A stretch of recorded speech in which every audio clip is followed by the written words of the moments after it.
everyone. Hello. How is everybody today? Like great breakfast, right? So first of all, I want to thank Christopher because he made me stay up all night and change my deck altogether. With this idea, yesterday he was talking about what's our North Star. And this was amazing for me because it kind of got me thinking, what is my North Star? Because a lot of times you see vendors coming in and saying like, oh, we do this because we want to change the world. We do this because we want to be this. But as part of his discussion with my fellow attendee, Clint, we talked about my own life story where I came to the United States with one-way ticket to the United States, I kid you not, and my dad only could do 1 month of rent or something like that. And for my master's, I don't have the great rich of story like you, but it was similar because one of my dreams was coming to America to pursue my higher education, and I had no way of doing that. Like we had no money to get it. So I'll finish the story by saying like the first day I stepped on campus at University of Illinois, I got a full tuition waiver with research assistantship and teaching assistantship, and that changed everything for me. In a lot of ways, this is a country where I could allow somebody like me to come to campus, learn for free, master's and PhD program, and to make things more interesting, in my first semester, I got an opportunity to work at University of Illinois, Chicago, to implement their student information system. But you're all here is what made my journey truly possible. People like you, the faculty that teach in the classrooms, the administrators that are trying to make sure that the curriculum is perfect, the enrollment managers, directors, deans, and academic advisors is what makes people like me go from a guy that grew up in the slum to be able to be a CEO of a company. So my North Star is really to somehow enable each one of you to help you reduce efficiencies and increase the productivity so that you can focus all your time and energy on truly doing things that you want to do. And that's pretty much what we've been doing at End-to-End for the last 15 years. So you all are hearing about AI, right? How many of you are excited about AI? That's half, right? How many are scared of AI? Right? It makes sense because in a lot of ways we feel that, AI can kind of take away jobs or do things that were detrimental and cause biases, cause issues that we do not expect from. But what we believe is that with a responsible, secure, and data-driven AI can truly be a game changer. It can allow your faculty members to spend more time with each of your students. It will allow your advisors, instead of sorting through papers and transcripts and data sheets on degree audits, it will allow your advisors to be able to guide the student better. And also, it will allow your admissions team to focus on truly providing affordable, accessible, and open education instead of sorting through where the student is a student, a fraudulent student or not. And that's precisely what we're doing with End-to-End and our platform together. So let's talk about fraud. How many of you are aware that there is fraud of admissions fraud on your campuses? It's probably 99%, right? And how many of you are aware that the fraudulent actor can actually go to dark web, get your social security number, get your first name, get your last name, and apply on your behalf to your campus? It is absolutely true. You can look up, go to Discover, or whatever your credit card is. You can easily see that our information is all there because of Equifax breaches, AT&T breaches, and all the breaches that occurred. And to make things more interesting, National Student Clearinghouse was breached. So the fraudsters now have access to where each student has went to. So because of this, California is dealing with a $4 billion financial aid problem, where students are attacking using chatbots, systems, platforms, and data that we have no way to combat with. And that was what led us to focus a lot of our data integration efforts and AI efforts to combat fraud. So the problem we have is not a financial fraud problem because California is an open access institution and everybody is admitted quickly and gets the financial aid as well. But it also impacts your existing students. I've had many presidents come to me over the last few months where they said, we are unable to serve our good students because bots are occupying all our waitlist classes and the like, and that has become a huge problem for them. So it is no longer just a financial loss, but it's also an impact on your enrollments and the like. Prior to the whole AI, a couple of our folks at ETS had created a report specifically for financial aid to be able to detect what we believe were fraudulent students, so we could place them on our own polls or place verification on them. I know since the pandemic, it has become tenfold the amount of fraud that we are getting. So we really couldn't manage it in our fraudulent reports that we had, because it just is too many students. So having the capability of the AI to help us determine has just really reduced the amount of students we look at through our own fraudulent reports. At West Valley Mission District, we're at the beginning stages of implementing LightLeap to automate the detection of fraudulent student applications. Our current analysis shows that LightLeap is over 90% accurate in identifying over 3,800 confirmed fraud cases out of more than 44,000 applications, with an additional 1,100 cases highly likely but needing further confirmation. This remarkable accuracy is going to allow us to safeguard our resources much more effectively. We're potentially going to save over $150,000 a year on staff labor. These are resources that we can redirect to support students that are here to learn and need our support. So how does LightLeap work and how effective is it? So those two were the testimonials by Fertility Lisa, some of you probably know her, and also Joe Bennett, who leads the West Valley IT department.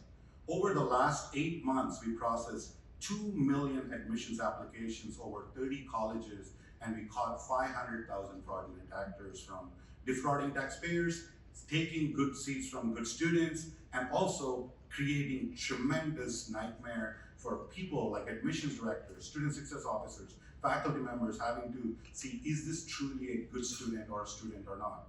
And because of this effectiveness, we are now able to not only catch the fraud by looking at AI, using AI to catch the fraud, but we've also collected what's called fraud vectors. We now have a database of 2 million fraudulent actors, their fraudulent the addresses they use, phone numbers used, emails they use, physical addresses they use, so that we can try to say, this student has defrauded this organization with this email address, so you can use it as well. And that's what makes LightLeap truly effective. So in the last 8 months, we have now served over 31 colleges and processed 2 million admissions applications. And this is why we are super excited about LightLeap. While AI has some weird things about biases or hallucinations, this is not a ChatGPT AI. This is a private, secure AI environment that is built on your database that is running what's called a pre-trained model to process every admissions application and mark it as fraud or not. And this is because of this remarkable accuracy, we are now able to capture fraud across the board. And our hope is, if you are dealing with fraud, please stop by our panel discussion or stop by our booth and we can talk a lot about that. We no longer have a problem with fraudulent enrollments as a result of the combined efforts of what we had already put in, along with the end-to-end LightLeap AI solution. I'm very much hopeful now for the future for Santiago Canyon College, because I know our enrollments are real. Our faculty members are very much comforted, and they have much more confidence in the administration that we are taking action in relation to these issues, and they no longer have to be the guard that have to get rid of the students or think that they're dealing with the enrollments in a negative way. And so I think that this has turned out to be an incredible partnership, and I'm very grateful to Kiran and the end-to-end team for being able to get the solution in place and getting us to a place where we are able to actually have confidence in our enrollments and for the future for our intersession and spring semester. So the reason why I wanted to make sure that you hear directly from Dr. Kim, president of Santiago Canyon College, and also Joel and Lisa, is that they are your peers, they are your partners that are trying to combat this. Like Christopher said yesterday, they are the 00s. Each one of us have become a not 007, James Bond 007 fraud detectives. And we want to help you. We want to be a partner for this fraud detection effort and make sure that we can reduce that. So there's a lot AI can do, and that's why I want to kind of bring you together to the North Star that Christopher is talking about. AI can truly help student services focus more energy on truly serving students instead of making them stand in line. AI can help faculty teach better or facilitate with their students better by not focusing too much time building content, making content, distributing content. AI can help learners better instead of standing in line just to get a help from their research assistant or teaching assistant. They can learn by using the resources like Grok or ChatGPT and others. And AI can make academic advisors focus all their time truly advising students instead of sorting through paper. And that's what Lightleap AI is focused on. Lightleap AI not only is a data model, but it also provides you a utility that allows you to identify a fraud, mark somebody as hold or not, and also see all the detail underneath it. And we want you to experience it firsthand. We are truly grateful for all the partners that have worked with us to build this collaboratively, and we want to continue to work with each of you. So the big difference that we are kind of building into pre-agentic AI and agentic AI. How many of you guys know what an agentic AI is? So it's great. So agentic AI is where you're no longer about, so the difference is student in the current world has to go in and submit a request for them to get a request. Student has to request an advisor to say, I need help. Student has to request a teaching assistant to say, I'm unable to keep up. Student has to send a request to say, I can't feed my family, or I don't have a home. What if we have an AI agent structure that looks at the data inside your system, just like the AI agents can identify a fraud based on the broader patterns?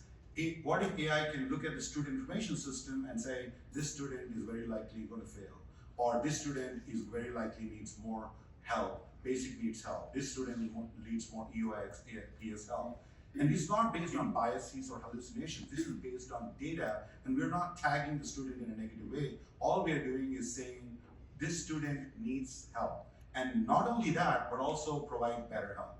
And that's where we're heading. Whether it's fraud detection, we are moving from somebody tagging somebody as potential fraud, and we're running the model, to fraud elimination. We are looking at every application and saying, these applications are cleared for import, these applications need our ID verification, and they get a notification right away. And also, instead of transcript ingestion and processing the transcript like OCR, we are processing the transcript and saying, based on these transcripts, these are the credentials they are eligible to pass, these are the credentials they don't even know that they already passed, and that's the collaboration we're working with Santiago Canyon, where we're looking at hundreds of apprenticeship tracking applications, quickly processing them and giving them insights on these are the apprenticeships that are ready to be awarded, and these are the apprenticeships that need more credentials for. And ultimately, just like each of you, we are focused on proactive student services, where we are focused on providing services before the student doesn't even know that they need, and that's what we are focused on with the agentic architecture. So going back to Christopher's note about what is our North Star, what is my North Star?